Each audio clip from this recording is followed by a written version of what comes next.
In this video, I will show you how to change the internal battery in this Chrysler Concorde key fob.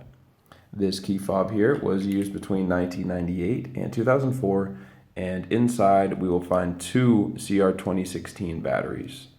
You can change the batteries yourself at home. It's very easy. You can get these online. I have put a link down in the description to get them on Amazon for just a couple of bucks.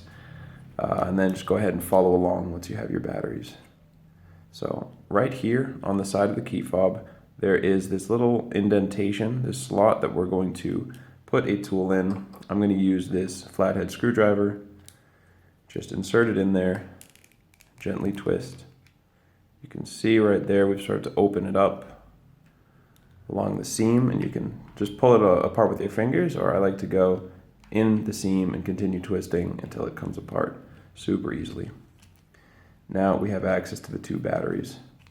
For this top one, it's two batteries stacked on top of each other. You can get under it with your flathead screwdriver, or if it's easier, just reach under and pull it out with your fingernail. Set that to the side. For this other one, I found the best way is to push it down on one side. You can see as I push it down, the other side kind of comes up like that. And then just go ahead and use your fingernail or your flathead screwdriver just to lift it out, and it'll fall right out. So now take two new CR 2016 batteries, make sure the positive side is face up, and just put it in like so, click it into place. Battery number 2, positive side face up, right on top. Click it into place and you're done. That's all it takes. You just need to click this back together and you are all set and ready to go.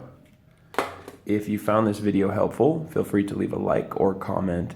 And for more information on changing batteries for key fobs from any make or model, check out the rest of our YouTube videos or go to fobbattery.com. Thank you for watching.